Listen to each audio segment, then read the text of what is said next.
We welcome you to the Eagles pregame show brought to you by SeatGeek. I'm Ben Goldstein. I'm joined by Sam Heine.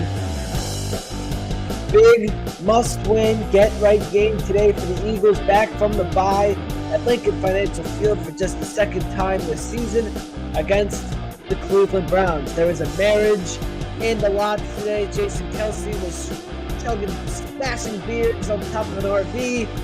A lot of things going on down the Linc today, but we're going to break down this game. Week 6 off for you right here. Sam, how are you? Good, doing good. Excited to have Eagles football back. Couldn't have come at a better time. Thank you to the schedule makers for giving us that bye week last week. Unfortunately, that was all we needed. But it is officially Eagles season now that the Phillies are done, and I'm excited to get things rolling for this, second half, as you could say, of this Eagles season. And hopefully they're playing every week until just about February. Yeah, hopefully. And this is a big turnaround. I mean, that walked by, I think a few months ago when we did our schedule release stream, we were both like, oh, this is absolutely terrible. Like, why would they give us a bye here? But it ended up being a savior for the Eagles. And after 4 pretty brutal weeks of football, they come back out and they're playing some bad teams these next few weeks. A lot of get right, a little stretch here before you get into the thick of it of, some poor teams, but a huge week this week to get right. Yeah, it's normally when you have the earliest bye that's possible, everyone thinks that's a negative. But I think, at least from our fan standpoint, like I was kind of saying, it didn't even feel like we had a bye week because we were all so focused on the Phillies playoffs, obviously. So normally the bye week are the longest 2 weeks of your life in between Eagles games, and for it to not really feel like a bye week at all is definitely nice. And then just from a team standpoint, the Eagles will have, I know we'll talk about it later, but the Eagles will have all 53 players healthy today that'll be active, their normal 53. So that's some good news. The bye week couldn't have come at a better time. And from that standpoint of the injuries, I mean, we're getting some big time players back this week. And also, coming out of the bye, I mean, I know we have Jacksonville in a few weeks, the Browns today, Cincinnati, a couple one-win teams. Jacksonville's getting absolutely torched by Chicago right now. So we're going to have potentially all one-win teams coming up here soon. We get the Giants as well in that mix. So definitely a chance for the Eagles to kind of get rolling if they come out of here hot a little bit. The schedule definitely sets them up for that. Yeah, well, they have to get past the Cleveland Browns first. The Browns are 1-4. Deshaun Watson, who they invested so much in, has been terrible all season. Their defense is pretty solid, so that is something to look at for the Eagles. You look at this Browns team, they were supposed to be something. They are not something. How do you assess a team and go into it like this? Yeah, I mean, last year with Joe Flacco playing, they're a way better team. If you just look at what the Browns traded to get Deshaun Watson, I mean, on top of him just being a horrible person and a horrible player, it probably will go down as the worst trade in NFL history. They traded 3 first-round picks, a third-round pick, 2 fourth-round picks, and gave him a 5-year, $230 million fully guaranteed contract. I mean, that is just insane for the type of production they've gotten out of him so far. He's second worst in the NFL in QBR with just a 21 QBR, which is insane. He only is completing 60% of his passes. Surprisingly, he hasn't really been turning the ball over that much, but he is the second highest quarterback in time to throw behind Jalen Hurts, or in front of Jalen Hurts, I should say. So he has just been absolutely horrible. You saw last week, he kind of quit on the team a little bit when Kevin Stefanski was trying to get them up to the line, trying to get them to run a 4th down play. He just walked off the field. They ended up having to take a timeout, ended up kicking a field goal there. I mean, they were getting blown out. But, yeah, this Cleveland Browns team is a team that had a lot of promise. They have some talent. They're getting Nick Chubb back next week. Thankfully for us, it's not this week, but they're getting him back next week. Amari Cooper, Jerry Jeudy, Elijah Morris, some names there of wide receivers. They have a good defense. They have last year's Defensive Player of the Year in Myles Garrett. So they have some talent there, but their quarterback is just completely sinking their season. I would not be surprised if he gets benched in the next couple of weeks if he continues to play the way he is. like I said, I mean, it's just been going down as probably the worst trade in NFL history at the end of it if things don't turn around. And it seems like Myles Garrett had some things that he said that they're all behind Deshaun. They're sticking with him, but I don't see if he keeps playing the way he is how you can stay behind this guy. I mean, the things that come out about him as a leader, and obviously the off the field stuff that I know we're not going to talk about, but there are a ton of off the field issues with him. It's just looking like they might have set their franchise back a few years by making that trade. Yeah, and the Eagles are rested going after this Browns team. And on defense, I mean, they were absolutely terrible in Tampa last 2 weeks ago, I guess. Baker Mayfield was 30 for 47, 347 yards against them. The Bucks had 445 total yards, 29 first downs, 36 and 17 seconds possession time. Like, they got dominated by Tampa Bay last week, and a little bit of a different look finally for this Eagles defense. Cooper DeJean will be starting at nickel for the Eagles today. It's good to see DeJean get involved in this defense finally. Yeah, I mean, he had a setback in training camp. A lot of people thought that coming out he was going to be the starting nickel corner. It was kind of reported in training camp that it was looking like that Q and Slay were going to be in the outside with DeJean on the inside, but then he unfortunately got hurt. And as we see with rookies and just a lot of players in general, I mean, rookies more of them getting on the field if they get hurt in training camp, but we've seen some veterans who get hurt in training camp, and it kind of takes them a little bit while to get going. So for DeJean to finally, out of the bye week, get caught up on the defense, and for the coaches to feel ready enough for him to play, I mean, Avonte Max has been really bad, so it can't take a lot for DeJean to get on the field at this point. But at least we know that he's going to be a guy who hopefully can tackle. He's a playmaker. At least this is what he showed in college. He's a playmaker. He's a speed guy. He's getting thrown into the fire a little bit. The Browns have some interesting guys that they can throw in the slot. But, I mean, going forward, it's good that our first two picks in last year's draft are starting so far in our defense. A lot of times that hasn't happened for a lot of teams. And with Howie Roseman in general, a lot of his first-round picks don't start right away. His second-round picks don't play right away. So we need Cooper DeJean to obviously be good because it looks like he's hit on Quinyon Mitchell so far. Hopefully Cooper DeJean can play up to, the kind of standard Quinyon Mitchell has set over there as a rookie kind of getting in and starting. But it's definitely good that he's out there. At least it shows that they have some confidence in him and he's ready to be out there. And it'll be a little bit of a different look for the Eagles defense that has struggled a little bit throughout the season, other than the red zone, where they have been maybe the best in the NFL. So, and some more guys entering back for the Eagles. You mentioned it earlier. The offense is back to normal. A.J. Brown, DeVonta Smith, and Lane Johnson all returning for the Eagles today. Brown has missed the last 3 weeks with a hamstring. Smith and Johnson were both out last week with a concussion. How big is this for Jalen Hurts and the Philadelphia Eagles offense? Yeah, I mean, it's massive. A.J. Brown probably is the best player on this Eagles team, and for him to only play in one game so far and it be week 6, it's, unfortunate that he got injured in practice and, he had a really big game in week 1, and just getting a top 5 wide receiver back into your offense is so massive. And the kind of player that AJ is, Jalen obviously trusts him a lot. And going up against this good Cleveland defense is going to be big too. They can kind of spread the ball around a little bit more. AJ was close to playing against Tampa, so it should, with 2 more weeks to rest, he should be pretty good and just about 100% back out there. Obviously, you don't want to rush him out there or, overwork him at all, but I think he's going to be ready to be 100%. And, going into the season, a lot of people thought that the Eagles had the best trio or, trio, foursome, whatever you want to say, of skill players with Saquon, DeVonta, AJ, Goddard. We've seen what Goddard has been able to do the last couple of weeks. Obviously, that's going to come down a little bit.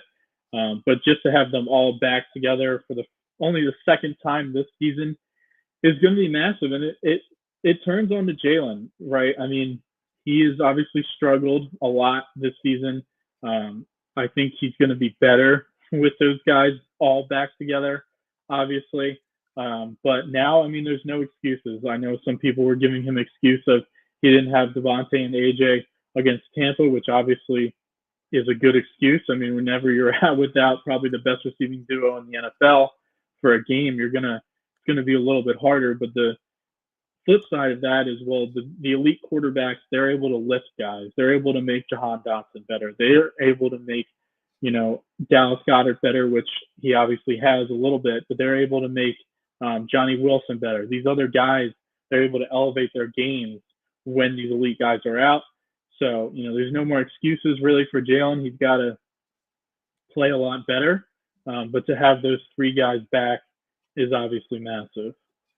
Yeah, no more excuses for this offense and the Eagles.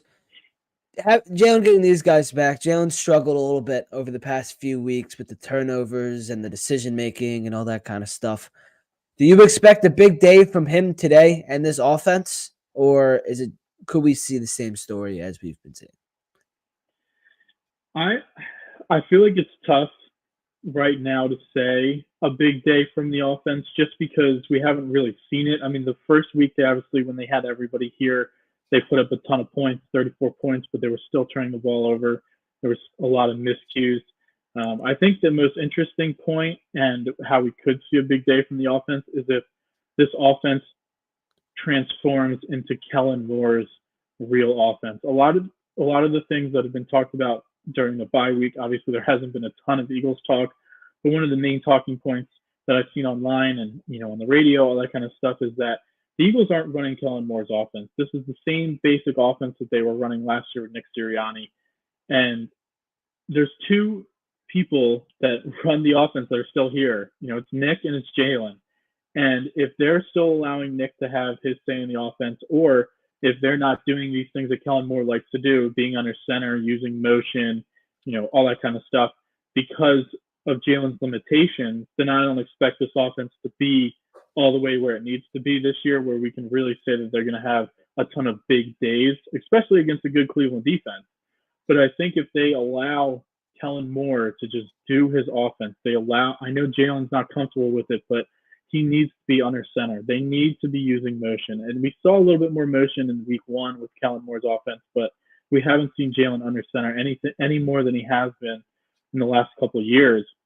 They just need to allow Kellen Moore to really take over this offense and just, Jalen might not be comfortable at it, but let him at least try, in my opinion, because there's only one way to figure out if he can do it, is by trying in games, So I think that if they are running a little bit better of an offense with more motion, putting guys under center, utilizing all of the field, throwing the ball over the middle of the field, all these kind of things that we've wanted them to do, then they can have a big day. But Cleveland's got a good defense.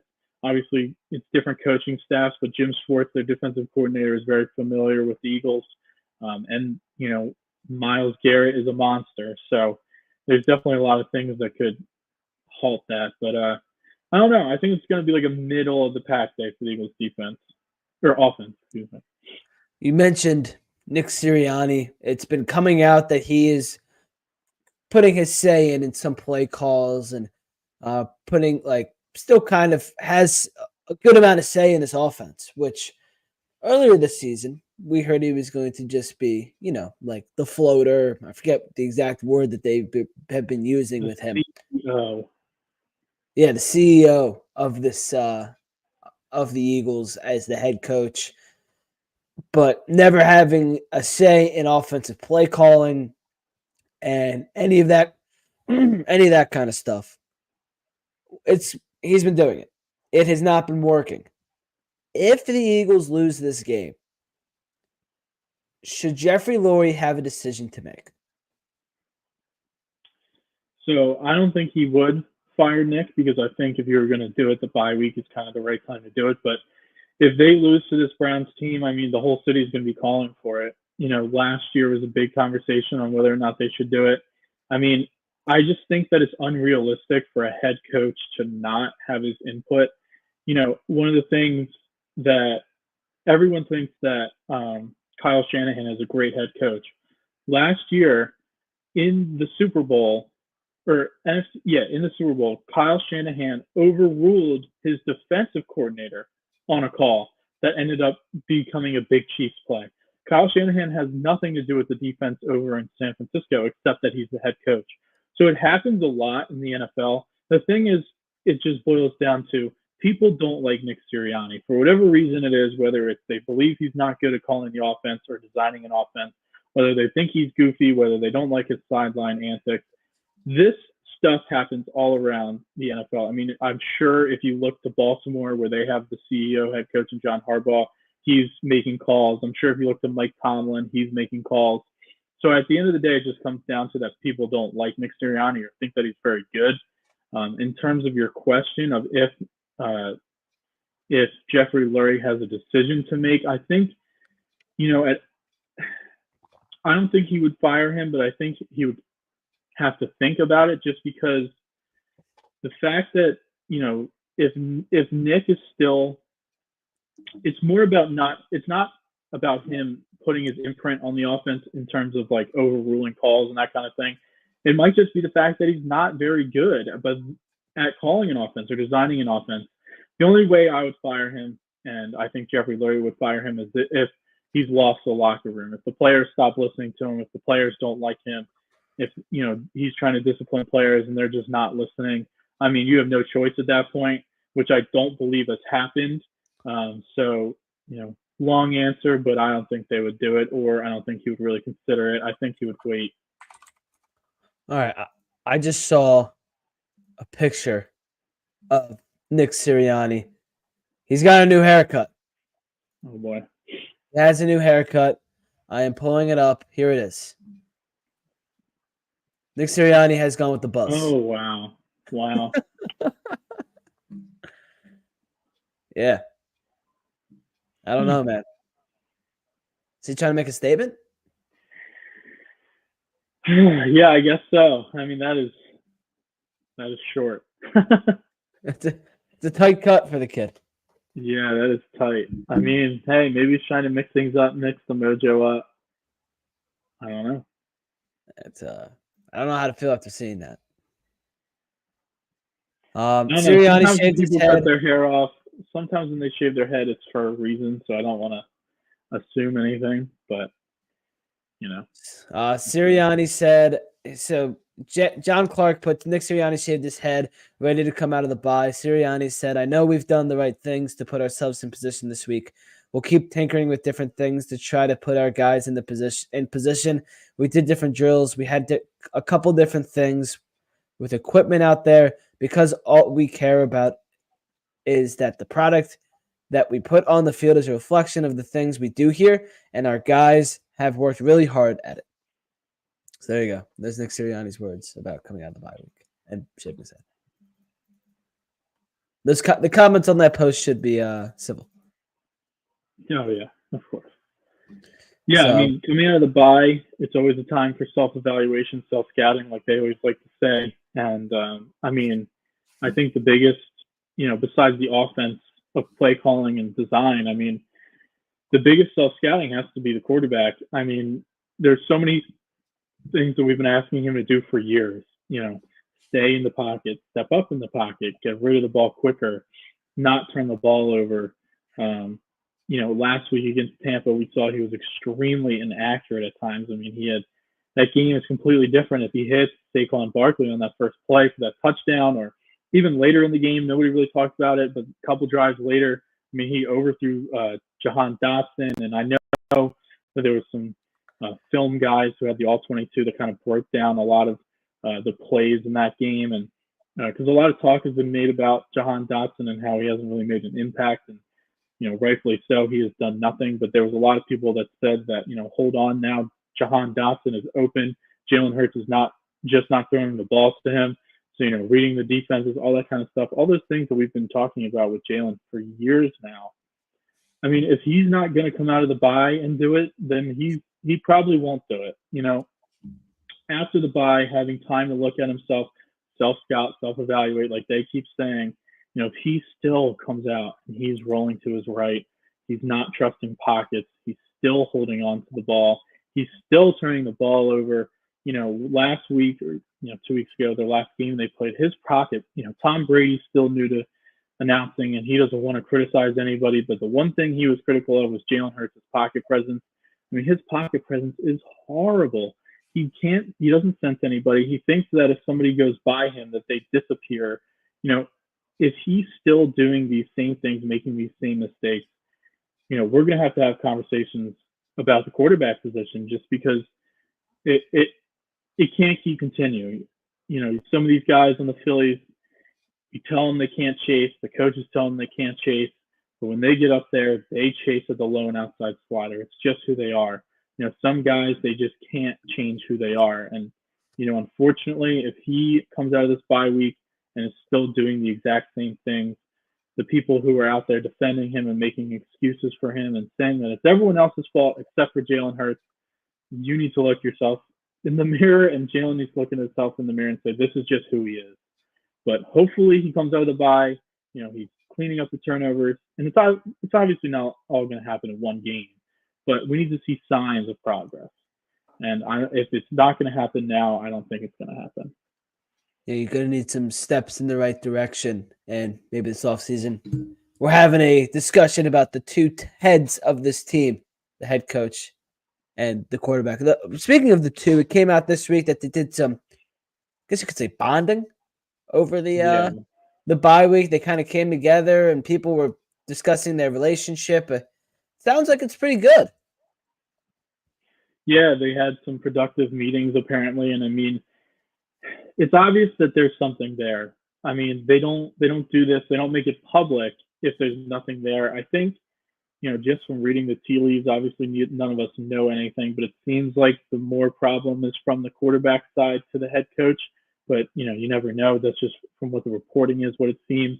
But, I mean, if they got in a room and they worked it out, hopefully Jalen was honest with what he's feeling and Nick is honest. And, a lot of times that's all people need. They just need to get in a room and talk things out. I mean, we saw with the New York Jets about how Aaron Rodgers, it seems like he had a big hand in possibly getting Robert Saleh fired. Sometimes people just need to get in a room and talk out their differences and just see where the other person's coming from, and then you kind of get a better perspective. So hopefully that's what the Eagles did. I don't think that it's Saleh and Rodgers territory even close for the Eagles quarterback and head coach, but it's obviously a positive that they were able to get together and talk, and just, it never hurts to talk things out. Reports are floating that they sat in a circle and sang "Kumbaya" with each other in their meetings this past week. All right, let's move on. We got your notable matchups. My notable matchup is Jalen Hurts versus Nick Sirianni. What are your notable matchups for this week against the Browns? That's a good one. So my first one is going to be Kevin Stefanski versus Vic Fangio. Last week against the Buccaneers, I went with a different coaching one where I had Jalen Hurts versus Todd Bowles.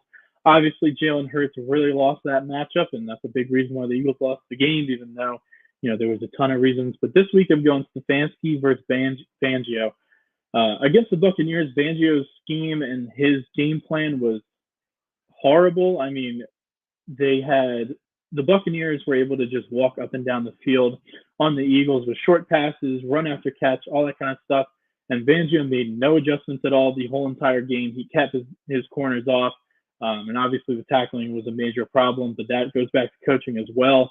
Deshaun Watson has been absolutely horrible so far this season, as we talked about. And I think, a lot like Baker, he has gotten sacked a ton. The Browns lead the league in sacks given up with 26.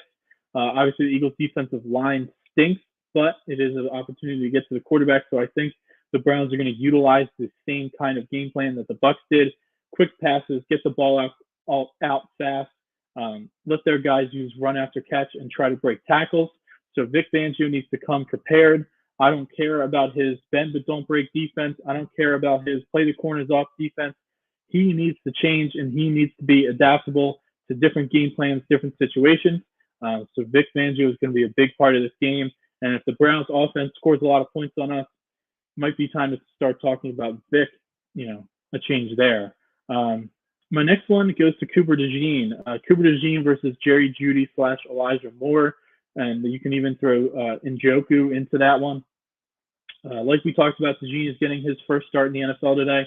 Really his first real action in the defensive backfield. I know he's played a few snaps, but not a ton. They're going to go after him. Deshaun Watson is going to test him early in Austin, as we saw the Green Bay Packers do with Quinyon Mitchell in that first game when he was out there. They attacked him early in Austin. Q showed right away that he is not going to let that fly and had a great game. But hopefully DeVonta is able to play a lot better than Avonte Maddox. And the big thing that Maddox struggled with was tackling. We hope that DeVonta is able to tackle better than Maddox was. So I think if DeVonta is playing well, we know, or we hope at least Q Mitchell is going to keep it going. And Slay is kind of hit or miss so far this season. So, hopefully DeVonta has a big game, but it'll be interesting to watch because they're definitely going to put their guys in the slot. They might even try to move, Amari in there a little bit just to try to get some different matchups off them and test them. Yeah, it should be interesting what we see from them today. And how about this? Nick Sirianni shaving his head can only go two ways from Kyle Pagan. So hopefully it goes a more positive route than suggested. This is a brutal tweet. Yeah, that's a good one. All right, moving on. We'll stop with the Sirianni head jokes. They're already they're flying around Twitter, and I'm looking. It's just like, oh, I bet they are. It's funny. All right, the SeatGeek standout stars for today. We want to thank SeatGeek for always sponsoring the show. SeatGeek is the easiest, most efficient way to buy your tickets. Each seat is given a green, red, or yellow dot, indicating whether purchasing that ticket would be a good, bad, or fair deal. By using code Philly Sports Report, you can save $20 off your first SeatGeek purchase. PHILLYSPORTSREPORT for $20 off your first SeatGeek purchase. Click the link in the description or the bio to save $20. No more fills, but you can buy your Eagles tickets, Sixers, Flyers, all comedy, concerts, everything is there on SeatGeek. Sam Heine, who are your standout stars for today? So I'm going with two today. Both of them are coming back from injury. My first one is A.J. Brown. We know how talented A.J. is, and like I said, getting the few extra weeks to recover, I think he's going to be 100% today. Jalen, we know, is going to target him early in Austin, so I think A.J. is going to be able to have a big game today in his return. And then also Lane Johnson. This team has struggled historically without Lane when they start games without Lane. Fred Johnson, while he played really well against the Saints, he was really bad against the Bucs last week. So obviously the best player on the field today for both teams is Myles Garrett, last year's Defensive Player of the Year. He's an absolute monster. And I think Lane Johnson has historically done a great job against great pass rushers. You look back to the games against Nick Bosa, Joey Bosa when he was playing really well, all these kind of just star pass rushers, TJ Watt a few years ago, even Myles Garrett going back to when they played them with Carson Wentz, he did a good job. So I have Lane Johnson coming back and playing very well today against Myles Garrett. And hopefully, when he's on his side, able to keep him out of Jalen's face. Hopefully, let's move on to our next. We're flying. There's not a whole lot of crazy storylines from today's game. It's kind of coming back from the bye, the normal thing against the Browns. The Eagles are very good against the AFC, though, so that may change it. I think they had the best record of any NFC team against the AFC since 2022. So maybe that'll play a factor today. Maybe it'll play a factor in your locks of the game. Gamblers Are Us locks of the day. Gamblers Are Us is the sports gambling podcast on Philly Sports Sports. So make sure you go check it out. Eagles, I believe it changed. I have minus 9.5. I think it changed to 8.5. Eagles, I think, and the over/under 43.5. What are your locks? Yeah, so this line has been fluctuating kind of all week. It started off as 8.5. It went all the way up to 10, and then it's come back down to 8.5. I know the Browns are bad. I just don't know how the Eagles could be, 8 over a touchdown favorite against just about any team in the league right now. So, I would take the Browns with the points. I do like the Eagles money line in this game. Obviously it's going to be pretty low odds because the Eagles are such big favorites. But if you want to just take, hopefully, a safe bet, you could go Eagles money line. I have this game going just over, like just over. So it could go either way. But I think that over under at 43.5 is a good number. The Eagles offense hasn't really shown that they can score a lot of points, and the Browns offense has been horrible. So I think that's a really good number. AJ Brown touchdown. I like him for first touchdown as well if that's a possibility to bet. But anytime touchdown, like I said, the Eagles always like to give them the ball when they come back and try to give them touchdowns and sentimental touchdowns. Like, I can't do it yet, but as soon as the line opens for next week against the Giants, Saquon anytime touchdown, Saquon 2 touchdowns, hammer. So I like AJ Brown today. And then I like Quinyon Mitchell to get an interception. I know I said Deshaun Watson has been pretty safe with the ball, but I think that he's going to throw one up to Q today. Q, I mean, he's been so close. He dropped one. He had one that he could have run back for a pick six, but he decided to swat it down like a volleyball. He's been really, really close to getting one. I think he finally gets his first one today. So those are the bets I like for today's game. So I cannot legally bet yet, but if I could, what about a Cooper DeJean anytime interception? I'm sure he has really good odds. Quinyon Mitchell's odds, at least on Hard Rock down here in Florida, were plus 550. So I'd have to assume Coop's got to be pretty high up there. So, I mean, not bad if you want to throw like $2 or $3 on it. Just take a chance. They're going to be testing him, that's for sure. That is for sure. All right, the Foco. We know he's explosive with the ball. He was a punt returner in college. I mean, if you want to parlay that with the interception and an anytime touchdown, Eagles defensive touchdown, could be a winner for you. There you go. I can't legally do it, but if you legally can, go ahead. All right, Sam Heine. I don't know why I'm saying your full name so much today. Foco Fit Check. Real fancy, the best gear. That's why Foco makes legendary gear for the most legendary fans. Click on the link in the description of the bio to save 10% off any order. They sponsored our Phillies postseason shows. Sam and I were both rocking the overalls for Game 4, trying to bring them some luck. It did not work. I think you could have done anything to bring them some luck, and it wouldn't have worked this past week. But anyway, moving on. We're going to try and move past it. What are you be rocking today? Yeah, we're definitely not blaming the overalls. I mean, the overalls gave us the good luck. It was the Phillies players that took it away. So we're not blaming those at all. But today, I talked about him a lot. I think he's going to be one of my standout stars. And I think he's going to score a touchdown today. Going with the A.J. Brown jersey today. No, it is not Carson Wentz. It is A.J. Brown. I don't want to turn around, but trust me, it's A.J. I think he's the best player on the Eagles, and it's great that he's back. Hopefully he, knock on wood here, is able to move past his hamstring injury and able to continue his dominant Eagles career so far. I think he has a big game today, and hopefully he can help them lead us. Hopefully he can help lead us to victory. Hopefully, it's good to have him back. I saw Sam get up earlier. He did turn around. I saw it wasn't AJ Brown. Whenever I see an 11 around him, I have to check if it's Wentz to make sure if I I know. have respect for this person. Because if we're still rocking Carson Wentz in 2024, what are we doing? Yeah, I know. It's a shame. I mean, it's a good number. 11's a good number, but it's just so burned into our brains that it's Carson. So had to make it known that I'm not rocking a Wentz jersey today. Yeah, I'm wearing my Jason Kelce "No One Likes Us, We Don't Care" shirt. I saw him smashing some beers in the parking lot, so I had to throw it on. So thank you to Foco for sponsoring us. All right, our keys to the game. Let me guess what yours are. Win the turnover battle. Play smart. I feel like it's always win the turnover battle. No, I'm switching it up today. I felt like I've gone turnover battle too much.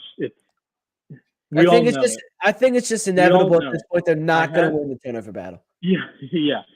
Jalen Hurts is going to turn the ball over, and the Eagles aren't going to generate any turnovers. That's just probably a given at this point. So we're just not going to do that. I had to go a different direction today. I don't want to sound like a broken record anymore. So I have two new ones today. First one is start hot. The Eagles are the only team in the NFL who has not scored a first quarter point this season. I know they had their bye week already. They've played one less game than everybody else. But to not have a single point in the first quarter is crazy. It's something that we used to get on Doug Peterson about a ton. I remember when those teams were kind of going backwards, when they went from the Super Bowl to obviously the playoffs and then out of the playoffs. One of the biggest things for them when they were in those struggle years was they were not scoring early. This Eagles team needs to get out, get a touchdown on the board, just get a field goal on the board, just give the fans at home something to cheer for in the first quarter. Because I tell you this much, if the Browns go out and take a lead, it's going to get tight in there. There might be some booing, coming off the Phillies loss. These Eagles fans are not happy. They're not happy with this team right now. So if the Browns go out and take a lead, it's going to be a lot of nervous energy. There's going to be a lot of booing. There's going to be a lot of nervousness in the stands. Just go out there, put a good drive together in the first quarter. And it goes back to the coaching. And a lot of what we talked about earlier coming out of the bye is your first 15 plays that you're scripting are not working, which obviously they have not. I mean, that's when the coaches really put their biggest impact in the game, because that's their scouting all week for the Eagles, all these 2 weeks of, okay, these are the best plays to beat the way that they like to play defense. How are they going to defend us? This is how we beat it. So obviously these coaches have not been doing a good job. That goes on Kellen Moore. That goes on Nick Sirianni. Obviously it goes on the players too, because last week if Jalen Hurts just hit Saquon Barkley, it's a touchdown. But also those plays after that weren't that great. So, it's a combination of it all, but they need to get out and just get some points in the first quarter. Now my second one, tackle. One of the biggest problems that has hurt this defense is tackling. We saw it last week with I keep saying last week. We saw it 2 weeks ago with the Buccaneers. There were dink, dunk, run after catch, because these guys weren't tackling. Hopefully getting Cooper DeJean in there will help that out. C.J. Gardner-Johnson, I mean, every single week he's going to give up a touchdown. If you could bet C.J. Gardner-Johnson gives up a touchdown, if that was a bet, I would have put money on that one. But whether it's a big touchdown or it's him in coverage, he's going to give up a touchdown. So that he needs to tackle better specifically, but just the defense as a whole in the secondary. Obviously, there was a lot of stuff last week with Darius Slay about, how he wasn't tackling. And I know Seth Joyner went on the WIP airwaves and talked about how he thinks Slay was making business decisions.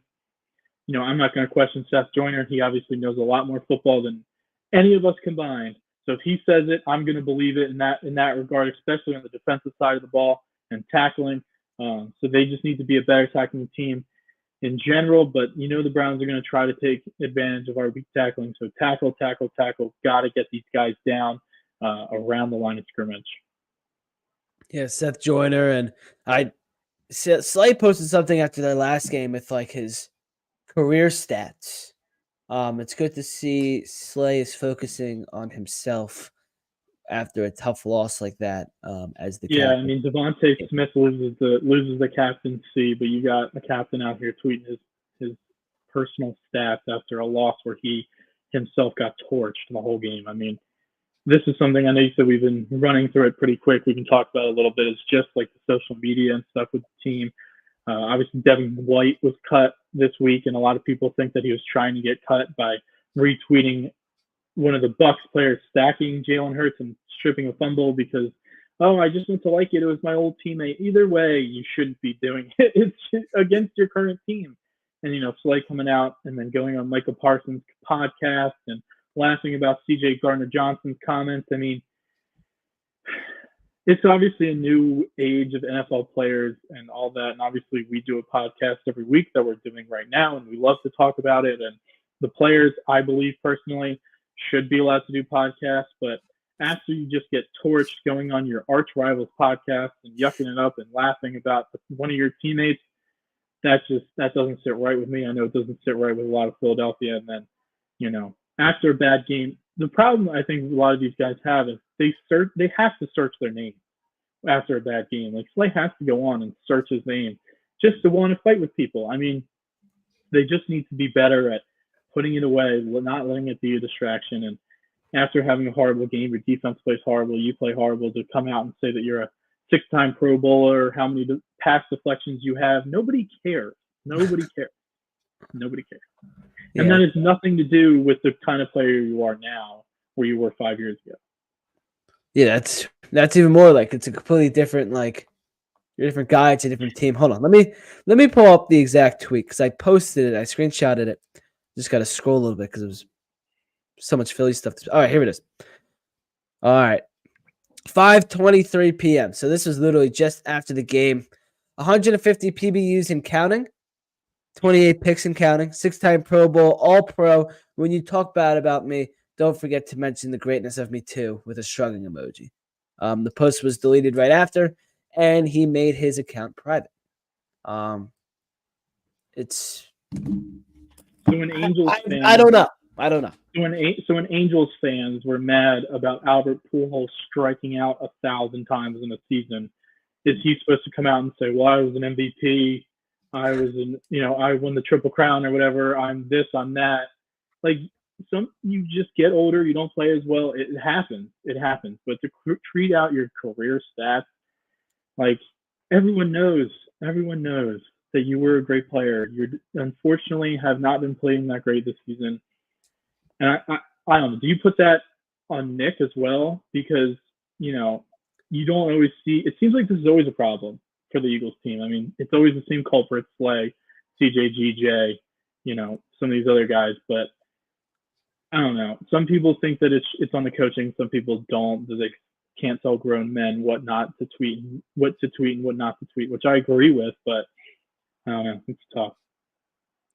Yeah, it's with every team though. But it always seems like the Eagles have like one or two guys every year that say something dumb on social media. But anyway, all right, let's move on to our game prediction.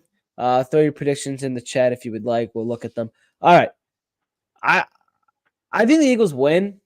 I think it's going to be like another ugly blog win, but I think the defense plays well against a bad Browns team. I think they're going to win 24-10. We'll go with 10. Wow. Okay. Yeah. So I feel like I mention this guy's name all the time and give him credit a lot because I do listen to a lot of the things that he does, and that's Elliot Shore-Parks with WIP. I know a lot of people don't like him, but I think he gives some good insight. But anyway, one of the things that he talks about a lot on the radio is style point games. The Eagles need to win this game, style points game, style points game, style points game. And all the time on the radio by callers, fans, other hosts, that's always pushed back. Oh, no, it doesn't matter. Just win the game. Just win the game. Just win the game. But this week, he kind of turned the talk. The Eagles should win with style points because they need a confidence booster going into these next couple of weeks. If they come out, they dominate the Browns, they can use that as momentum and roll it into the future games. The fans can feel confident about this team going forward. And I think that is important today. Obviously this game is just about as much as a must-win as a Week 6 game is. Because if you come out of the bye, lose to the Browns, we don't think that me personally, I don't know what you think. I don't think Nick is going to get fired, but the talk is going to be there, like he should be. With all that said, this team has not blown anyone out since the Dolphins game of last year, which I believe was October. It could have been early November, late October, early November. So almost a full calendar year of games, which would be almost a full season. No, they haven't blown anyone out. I don't think that is going to happen until I see it. I need to see it before I believe it. I think the Eagles will win today. I think this game will be frustratingly close. I think the Eagles win 24-20. All right. We're both going with 24. I think the defense has a good game. I don't think the offense is a good game, and there's some discussion there with that. But, if they do lose this game, what does Nick Sirianni say post-game? Like, how does he try to God forbid it happens. But, how do you, there's going to be talk about you getting, what would be your first question from the media after a loss like this? My question, I guess I would ask, what during the bye week did you work on that wasn't put into action today? Like something like that, because if you're going to talk about how we're self-scouting, we've put in so much work, we've added new things. I know they added some stuff to help with the tackling. We've done all this stuff during the bye week. We're working so hard. Why is that not being shown on the field? And give a deflection answer, but I would want to know why what they're doing in practice and what they're emphasizing in practice, why is that not translating onto the field? So I would try to come up with some sort of question to try to get the best answer out of that I could have. Why is what we're practicing not showing up on the field? Whether that's the quarterback, whether that's defense, whether that's, one thing that we haven't really talked about from last week, but the special teams was horrible last week. How do you have a player in the NFL that doesn't know the rules of the game? You have a player playing special teams that doesn't know that if you push somebody, if you push the opposing team's player into your own player, that it's a penalty. How do you not know that? And it's like, why are these mistakes happening, that are so coachable? And even just the thought process of, I'm going to push somebody into my player that's defenseless. Like, what are you thinking? What if Cooper DeJean tore his knee up from that? Because, it's just, oh my God, that play made me so mad, because he could have tore Cooper's ACL just because he thought that it would get them an extra 5 yards or whatever. So something to the point of why is what you're doing in practice not translating to the field? I would come up with something about his job security, like how he feels about it, or then he'll give the BS answer. Oh, I feel great about my job security. Play with this new hairstyle that he's got going on. Yeah. Did you see the Doug press conference last week where they asked him about job security and he blamed the players? He blamed the players? Mm-hmm. Nice. Yeah. That's how you do it right there. Hey, Trevor Lawrence has been terrible, but come on. He basically was just like, the players are on the field and I'm not. It's just like, okay. So I don't think Nick would do that, but yeah, hopefully the Eagles can get a win today, get some style points, put on a dominating show. The Browns have to bench Deshaun Watson, and we can keep this rolling, taking it to the Giants, taking it to the Bengals, the Jaguars. Hopefully we can build on this from here. Hopefully, and I think the city just needs a dominating win today just to feel good about something. So thank you, everybody, for watching today's show. Thank you to SeatGeek and Toco for sponsoring as well. Check out PhillySportsReports.com postgame for the game summary, and follow us on all social medias. Sam, I will talk to you next week. Go Birds! All right. Go Birds!